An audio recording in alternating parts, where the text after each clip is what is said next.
पाठ 17 क्रिया तथा क्रिया के भेद, वर्ब एंड इट्स क्लासिफिकेशन। क्रिया वर्ब। निम्नलिखित वाक्यों के रंगीन अंशों पर ध्यान दीजिए। बच्चे खेल रहे हैं, बारिश हो रही थी, धूप निकल रही है। बच्चा पढ़ रहा था, मीरा एक डॉक्टर है, किताब मेज पर थी, वह बहुत पैसे वाला है, वे 4 साल से बीमार थे। वाक्य 1 से 4 तक के रंगीन अंशों से किसी न किसी गतिविधि या कार्य व्यापार का पता चल रहा है तथा वाक्य 5 से 8 तक के रंगीन अंश किसी व्यक्ति या वस्तु की स्थिति या अवस्था की सूचना दे रहे हैं। व्याकरण में ये अंश क्रिया पदबंध के नाम से जाने जाते हैं। कहने का तात्पर्य यही है कि क्रिया शब्द किसी कार्यकलाप की जानकारी देते हैं या किसी व्यक्ति अथवा वस्तु की स्थिति या अवस्था की सूचना देते हैं। अतः क्रिया वे शब्द हैं जिनसे किसी घटना या कार्यकलाप के होने या करने की सूचना मिलती है अथवा किसी वस्तु या व्यक्ति की स्थिति या अवस्था का पता चलता है।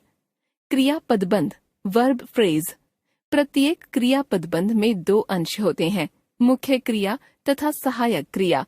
मुख्य क्रिया मेन वर्ब क्रिया पदबंध का वह अंश है जो क्रिया के मुख्य अर्थ को बताता है, जैसे जाता है, जाएगा, जा चुका है, जा रहा है आदि। सभी क्रिया पदबंधों में जाना अंश मुख्य क्रिया का अंश है जो जाने का अर्थ बता रहा है तथा जाना क्रिया के सभी रूपों में समान रूप से प्रयुक्त हो रहा है।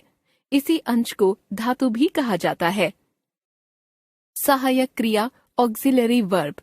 क्रिया पदबंध में से मुख्य क्रिया या धातु को अलग करने के बाद जो भी अंश शेष बचता है वह सहायक क्रिया का अंश होता है। ऊपर के सभी क्रिया पदबंधों में से जा अंश को अलग करने के बाद बचे ता है, एगा चुका है तथा रहा है अंश सहायक क्रिया के अंश हैं। ध्यान रखिए, सहायक क्रिया अलग से कोई क्रिया भेद नहीं है, जैसा कि अधिकांश व्याकरण की पुस्तकों में लिखा मिलता है। वास्तव में सहायक क्रिया तो काल, टेंस, पक्ष, एस्पेक्ट, वृत्ति, मूड, वाच्य, वॉइस एवं लिंग या वचन, जेंडर और नंबर के प्रत्ययों का समुच्चय है। इसके बारे में अगले अध्यायों में चर्चा की जाएगी। क्रिया के भेद। क्रिया के भेद 2 आधारों पर किए जाते हैं, कर्म की आवश्यकता या अनावश्यकता के आधार पर तथा रचना के आधार पर। कर्म की आवश्यकता या अनावश्यकता के आधार पर क्रिया के भेद, अकर्मक तथा सकर्मक। क्रिया के ये दोनों भेद इस आधार पर किए गए हैं कि क्रिया को कर्म की आवश्यकता है या नहीं, वाक्य में कर्म उपस्थित है या नहीं। इस बात से यह तय नहीं होता कि क्रिया अकर्मक है या सकर्मक। अकर्मक होना या सकर्मक होना तो क्रिया का गुण है।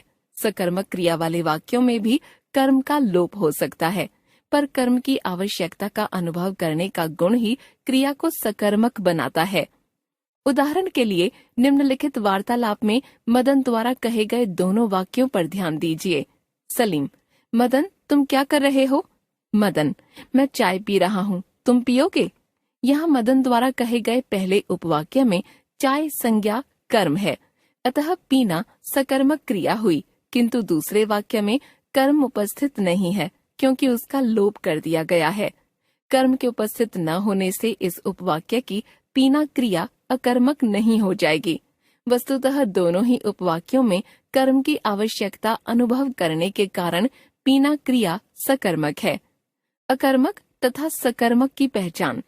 क्रिया अकर्मक है या सकर्मक, इसकी पहचान करने के लिए वाक्य की क्रिया पर क्या तथा किसे या किसको प्रश्नवाचक शब्दों से प्रश्न करने चाहिए और देखना चाहिए कि इन दोनों प्रश्नों के उत्तर में वह क्रिया किसी संज्ञा की आवश्यकता का अनुभव करती है या नहीं। आवश्यकता अनुभव करने का अर्थ है क्रिया द्वारा यह कामना करना कि वाक्य में उसके साथ कोई न कोई कर्म उपस्थित हो, पर वाक्य में कर्म होगा या नहीं यह वक्ता की इच्छा पर निर्भर करता है। वह कभी तो कर्म का प्रयोग करता है और कभी उसका लोप कर देता है।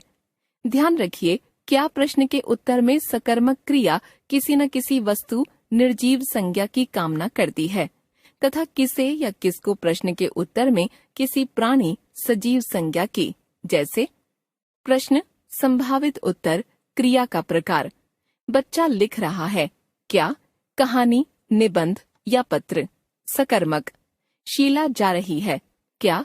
प्रश्न ही असंगत, अकर्मक। क्या प्रश्न के उत्तर में क्रिया जिस वस्तु या निर्जीव संज्ञा की कामना करती है वह संज्ञा मुख्य कर्म या प्रत्यक्ष कर्म कहलाती है, तथा किसे या किसको प्रश्न के उत्तर में जिस प्राणी या सजीव संज्ञा की कामना करती है वह संज्ञा गौण कर्म या अप्रत्यक्ष कर्म कहलाती है। अब आप अकर्मक तथा सकर्मक क्रिया के अंतर को आसानी से समझ सकते हैं। अकर्मक क्रिया, इंट्रांजिटिव वर्ब। अकर्मक क्रिया वह क्रिया है जिसे वाक्य में कर्म की आवश्यकता नहीं होती, जैसे आना, जाना, चलना, दौड़ना, सोना, हंसना, रोना, मुस्कुराना, उठना, बैठना आदि। देखिए उदाहरण। तुम क्यों हंस रहे हो? मैं रोज सुबह दौड़ता हूँ। वह रात को 10 बजे सोती है। मेरा भाई DPS में पढ़ता है। आप उस कुर्सी पर बैठिए। सकर्मक क्रिया, ट्रांजिटिव वर्ब। जिस क्रिया को कर्म की आवश्यकता होती है वह सकर्मक होती है, जैसे खाना, पीना, देखना, करना, लेना, देना, लिखना, खरीदना, बेचना, धोना, लाना आदि। सकर्मक क्रिया के लिए यह आवश्यक नहीं है कि वाक्य में कर्म उपस्थित हो ही। देखिए उदाहरण। मैं फिल्म देख रहा हूँ, तुम कब देखोगे? सब लड़कियों ने गीत गाया था, तुमने क्यों नहीं गाया? मैंने थोड़ी देर पहले चाय पी थी, तुम भी पी लो। मैं पूजा के लिए फल खरीदूंगा, क्या तुम भी खरीदोगे? यहाँ सभी वाक्यों के दूसरे उपवाक्यों में कर्म उपस्थित नहीं है, फिर भी कर्म की आवश्यकता अनुभव करने के कारण सभी क्रियाएं सकर्मक हैं। सकर्मक क्रिया के 2 उपभेद। कुछ सकर्मक क्रियाओं को केवल एक कर्म की ही आवश्यकता होती है तथा कुछ को 2 कर्मों की। इस आधार पर उनके 2 भेद हो जाते हैं, एक कर्मक तथा द्विकर्मक। एक कर्मक सकर्मक क्रिया, मोनोट्रांजिटिव वर्ब। जिस सकर्मक क्रिया को केवल एक ही कर्म की आवश्यकता होती है एक कर्मक कहलाती है, जैसे धोबी ने कपड़े धोए, क्या धोए? उत्तर, कपड़े, प्रत्यक्ष कर्म। नौकर ने आज काम नहीं किया, क्या नहीं किया? उत्तर, काम, प्रत्यक्ष कर्म। पिताजी ने नौकर को बुलाया, किसे बुलाया? उत्तर, नौकर को, अप्रत्यक्ष कर्म। पुलिस ने चोर को पकड़ा, किसे पकड़ा? उत्तर, चोर को, अप्रत्यक्ष कर्म। द्विकर्मक सकर्मक क्रिया, डाइट्रांजिटिव वर्ब। वाक्य को पूरा करने के लिए कुछ सकर्मक क्रियाएं प्रत्यक्ष तथा अप्रत्यक्ष दोनों कर्मों की आवश्यकता का अनुभव करती हैं। ऐसी क्रियाओं को द्विकर्मक क्रिया कहते हैं, जैसे माँ बच्चे को मिठाई दे रही है। उपर्युक्त वाक्य में मिठाई प्रत्यक्ष कर्म है तथा बच्चा अप्रत्यक्ष कर्म, तथा देना क्रिया को 2 कर्मों की आवश्यकता होने के कारण इस वाक्य की क्रिया द्विकर्मक है। देखिए अन्य उदाहरण। पिताजी ने पड़ोसी को सोफा बेचा, क्या बेचा? सोफा, किसे? पड़ोसी को। मैंने सब्जी वाले से सब्जी खरीदी, क्या खरीदा? सब्जी, किससे? सब्जी वाले से। उसने भाई के लिए एक कमीज ली, क्या लिया? कमीज, किसके लिए? भाई के लिए। रचना के आधार पर क्रिया के भेद। क्रिया की रचना किस प्रकार की है, इस आधार पर क्रिया के निम्नलिखित भेद किए जाते हैं। सरल क्रिया, सिंपल वर्ब। क्रियाएं जब अपने मूल रूप में आती हैं तब वे सरल क्रिया कही जाती हैं। सभी अकर्मक तथा सकर्मक क्रियाएं सरल क्रिया के ही उदाहरण हैं, जैसे मैंने पत्र लिखा, सब लोग घर गए, हमने खाना खाया, वह कल नहीं सोया, पिताजी ने संतरे खरीदे, कल मेरे घर मेहमान आए। संयुक्त क्रिया, कंपाउंड वर्ब। जैसा कि नाम से स्पष्ट है, संयुक्त क्रिया की रचना 2 सरल क्रियाओं के योग से होती है, जैसे आ जाना, कर लेना, सो जाना, देख लेना, भेज देना, उठ जाना, धो देना, बुला लेना, मार डालना आदि। संयुक्त क्रिया की पहली क्रिया से ही क्रिया के मुख्य अर्थ का पता चलता है, जैसे आ जाना में क्रिया का मुख्य अर्थ आना ही है, जो पहली क्रिया आ से निकल रहा है। संयुक्त क्रिया की पहली क्रिया को प्रधान क्रिया कहा जाता है। संयुक्त क्रिया की दूसरी क्रिया 2 काम करती है, अपना अर्थ पूरी तरह छोड़ देती है। आ जाना में जाना ने अपना अर्थ छोड़ दिया है, आ जाना का यह अर्थ नहीं है कि पहले कोई आया और फिर चला गया, तथा पहली क्रिया के अर्थ में तरह तरह की अर्थ छटाओं के रंग भर देती है, जिससे एक ही प्रधान क्रिया से बनी संयुक्त क्रियाओं के अर्थों में सूक्ष्म अंतर आ जाता है। इसे रंजक क्रिया कहते हैं। जैसे मेहमान आ गए, आना जमा जाना। मेहमान आ टपके, आना जमा टपकना। मेहमान आ धमके, आना जमा धमकना। मेहमान आ पहुँचे, आ जमा पहुँचना। इन वाक्यों की चारों संयुक्त क्रियाओं का मुख्य अर्थ तो आना ही है, पर चारों के अर्थ में सूक्ष्म अंतर है। अर्थ का यह अंतर दूसरी क्रिया अर्थात रंजक क्रिया के कारण ही है। इस तरह संयुक्त क्रिया की रचना को इस प्रकार दिखाया जा सकता है। संयुक्त क्रिया, प्रधान क्रिया, रंजक क्रिया। सामासिक या समस्त क्रिया। समस्त क्रिया भी दो क्रियाओं के मेल से बनती है। समस्त क्रिया में दोनों क्रियाएं द्वंद्व समास के रूप में मिलती हैं। समस्त क्रिया के अंतर्गत मिलने वाली दोनों क्रियाओं या धातुओं के अर्थ बने रहते हैं। जैसे वह लिख पढ़ सकती है, वाक्य का अर्थ है कि वह लिख भी सकती है तथा पढ़ भी सकती है। अन्य उदाहरण देखिए, वह चल फिर लेता है, वह उठ बैठ नहीं सकता, वह थोड़ा बहुत लिख पढ़ लेता है। इन सभी वाक्यों की क्रियाओं की रचना दो क्रियाओं, धातुओं के समास से हुई है तथा दोनों क्रियाएं अपना अपना अर्थ बनाए हुए हैं। मिश्र क्रिया, कॉम्प्लेक्स वर्ब। मिश्र क्रिया की रचना मूल क्रिया के प्रारंभ में संज्ञा, सर्वनाम, विशेषण शब्द जोड़कर की जाती है। अर्थात मिश्र क्रिया का पहला अंश संज्ञा, सर्वनाम या विशेषण होता है तथा दूसरा अंश क्रिया। जैसे संज्ञा जमा क्रिया, भूख लगना, प्यास लगना, नींद आना, स्मरण करना, कष्ट करना, रिश्वत लेना, गोता मारना, याद आना, दर्शन करना आदि। सर्वनाम जमा क्रिया, अपना लगना, पराया लगना, ऐसा लगना, वैसा लगना आदि।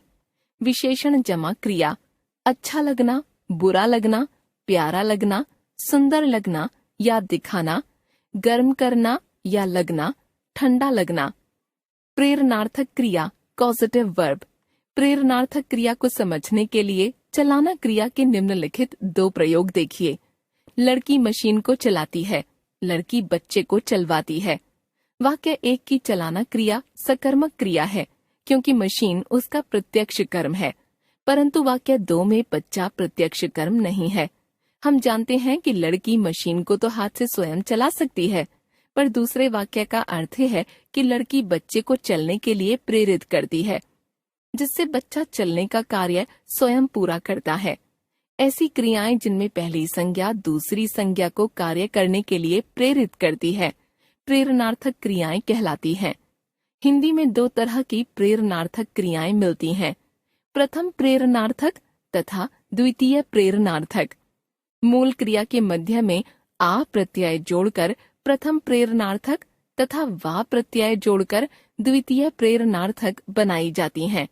जैसे चलना क्रिया से चलाना प्रथम प्रेरणार्थक है तो चलवाना द्वितीय प्रेरणार्थक।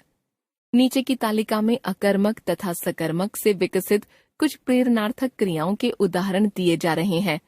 अकर्मक प्रेरणार्थक क्रिया, प्रथम प्रेरणार्थक आ प्रत्यय जोड़कर, द्वितीय प्रेरणार्थक वा प्रत्यय जोड़कर।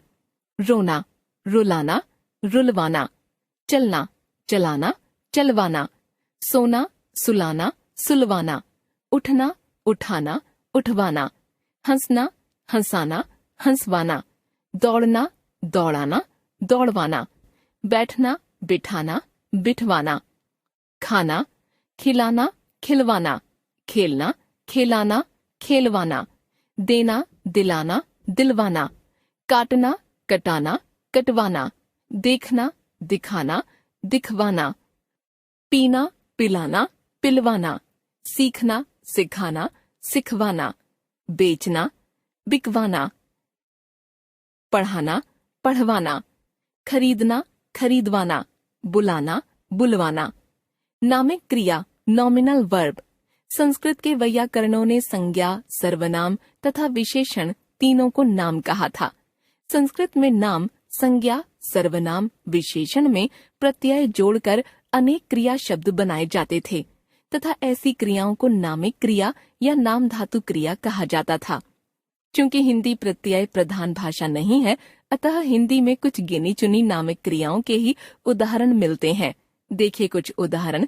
शब्द नामिक क्रिया। संज्ञा शब्द लालच, ललचाना, गप, गपियाना, झूठ, झुठलाना, हाथ, हथियाना, शर्म, शर्माना, टक्कर, टकराना। सर्वनाम शब्द अपना, अपनाना। विशेषण शब्द गरम, गरमाना, लंगड़ा, लंगड़ाना, चिकना, चिकनाना, साठ, सठियाना।